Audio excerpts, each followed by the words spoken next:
All right. So, how are you? How has the semester been going for you? We are already in Module 4. Can you believe it?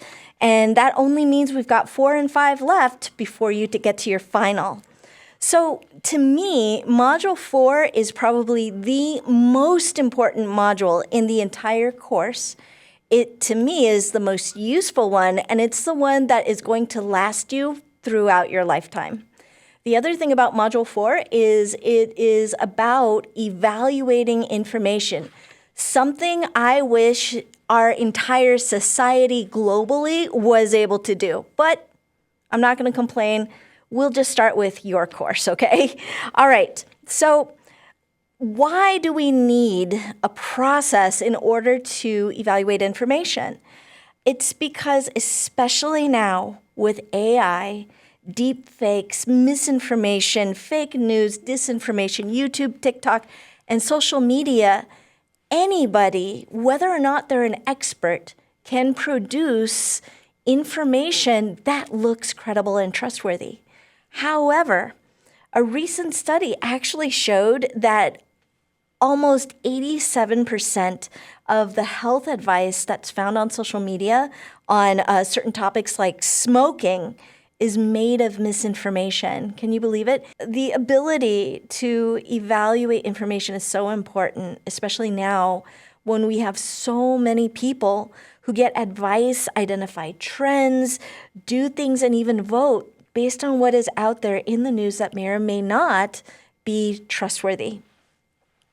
What's interesting is even academics have issues between telling what's true and what's false. As you'll see in your module, I talk about a study where they took a bunch of PhD historians, Stanford undergraduate students, and what they called professional fact checkers, which you're going to become at the end of this module, and gave them a choice of 2 different websites. One was completely bogus, or I should say not trustworthy whatsoever, and the other was based on trustworthy, credible experts. It turns out only 50% of the historians, the ones with PhDs, were able to tell which site was the trustworthy one. Now, fact checkers, on the other hand, all of them, all 100%, were able to tell which site was trustworthy in a matter of 5 minutes, and that was it. What made the difference? Oftentimes, even experts, even myself, have been guilty of this. We try and judge a website or an information source based on our gut reaction, based on what we believe, what we think is true. And if there's something that comes in that is contradictory to that, then we start to question its validity. But the problem is that you can't just rely on your gut, especially as an academic researcher. Your job is going to be about learning information about your field. So you need to know which information in your field is credible versus what is not. The trick with those fact checkers and the fact that they could tell the false website within 5 minutes was because they used a process called SIFT.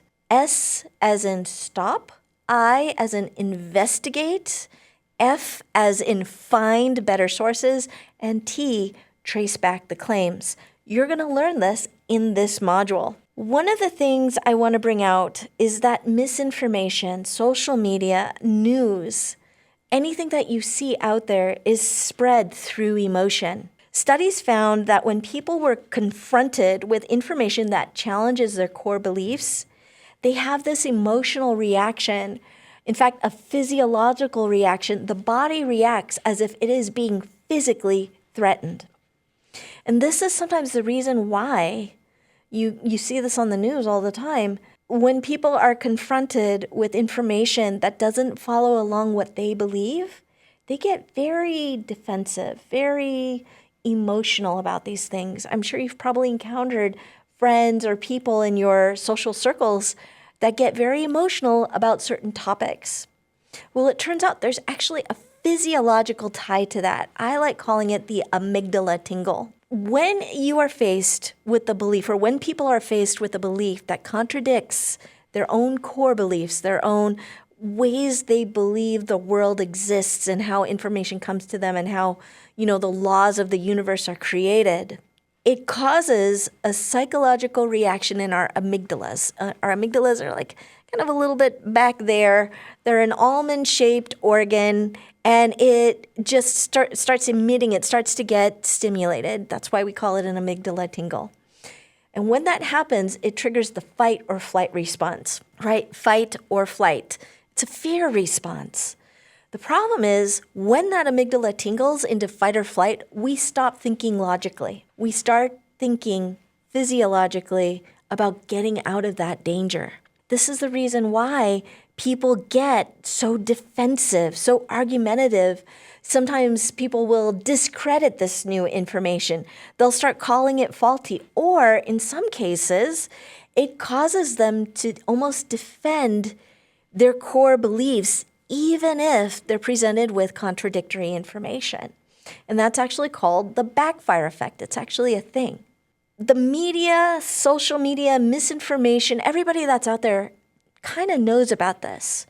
If you can create a story with a headline that causes an emotional reaction, a photo, something that causes your body to tense up, you stop thinking. You stop thinking about whether or not it's true, and instead, people share it. This is actually one of the big reasons why misinformation is spread across the internet so quickly. When confronted with an idea that contradicts, you get defensive, right? But there's another thing going on, which is called confirmation bias. Confirmation bias is kind of the opposite of being defensive. It's, this completely aligns and supports my core beliefs. Therefore, it must be true, and I should share it because it supports what I think. Everybody has this. Everybody has an amygdala tingle. Everybody has a confirmation bias. So as academics, we have to recognize when this is happening emotionally or when we have a bias. And we should be able to discern those findings, okay? Even if they're contradictory to what we may believe, those findings may still be trustworthy. Speaking of bias, most sites, most things that were created by humans carry some sort of bias. It's sort of like farting. Everybody does it. Some people may deny it, but they still do it. It's part of being alive and being human, right? Bias is the same way. Bias sometimes comes from perspectives and beliefs and all of these other things. You may find information sources that are very biased. Maybe biases that lean toward what you believe and biases that lean against what you believe. Just because something is biased does not necessarily mean it's not trustworthy. That's an important distinction. You may, as an academic, need to listen to these different perspectives, bias or not, to be able to see what the whole picture is. I like to think of academic research, the act of doing academic research, as studying a diamond. A diamond is this beautiful three-dimensional crystal, right? And when you look at it, there's different faces and facets to the diamond. Our worldview, beliefs, and biases represent one facet. But if I only see one facet of that diamond, I'm not hearing the entire academic conversation.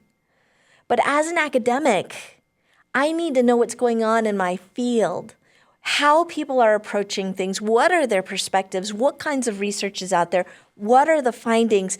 I need to know about all of the diamond. And in order to know all about the diamond, I have to examine multiple facets, right, in order to get a true representation of the academic conversation that's going out there.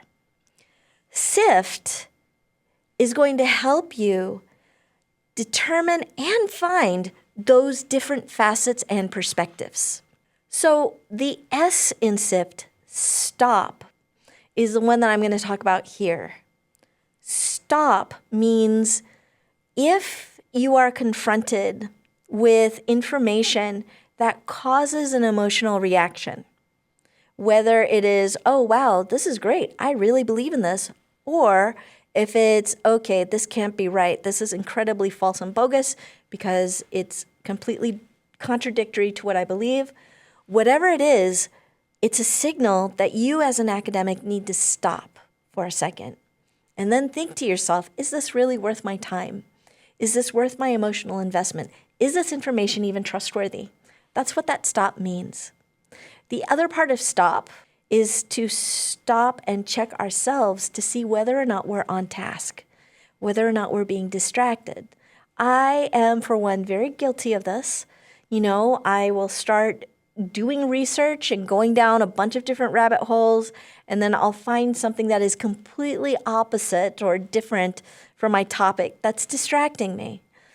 Stop is my signal to say, okay, do I have even time to investigate this? Is it even appropriate or relevant for the research that I'm doing right now? Am I on task? That's the big S in stop, okay? I is about investigating the source. When you have a piece of social media, when you have even an academic paper, as you'll find in this chapter, the one thing that fact checkers did that all of the other people didn't do is that rather than looking and scrutinizing the paper to determine whether or not that paper in whatever it is that I view and see is trustworthy, fact checkers open new tabs and they look at what the internet says about that source. In this case, Wikipedia, while you should not ever use it as a confirmatory information source for your assignments, Wikipedia is really great about checking the temperature of whether or not a source is trustworthy. Same with just doing a general Google and looking at the overall feel for what the internet is saying about a source. It's a lot faster and easier than just sitting there and trying to read this from front to back and trying to find any false loose ends and so on. We rely on other sources to tell us whether or not the source is trustworthy, okay? That's the investigate. In this module, you're going to pick up a number of different powerful strategies to help you evaluate information. And this is not just information for your assignments, but it's information in general, whether or not you're doing academic or armchair research. It's about figuring out what is real versus what is not. There's going to be plenty of different examples in this module. It's one of the things I really enjoyed about it. And there's going to be a lot of exercises for you to take advantage or practice the different techniques that you'll be taught in this module. The last thing I want to talk about is on your quiz, as you've noticed, you've got a mix of different questions. Some of those questions test your understanding of what you've read and what you've experienced, videos and things like that. But another set of questions asks you to test your skills. On the last page of this module, right, what have I learned? There are some other examples in there. I want you to try them and see whether or not you can determine if that source is trustworthy or if it's bullshit, okay? If you get stuck on anything in this chapter, you can reach out and meet with me. We can go over things before you take the quiz or, once you've taken the quiz and before the quiz closes, you can always meet with me and we can go over questions that way. I wanted to bring up a shout out actually to one of my students because he actually was like, do students know about this? And I think you guys know, but I want to make sure. In the toolbar on the left side, there is a menu item called Smart Search. When you click on Smart Search, it's a search toolbar. Any terminology that you need, like for instance, citation chaining or investigate the source, type it in the toolbar. It will bring up the page where that information is explained. On your quizzes, you are encouraged to use that toolbar to look up some of your answers. You can open, and you should open other tabs to look things up.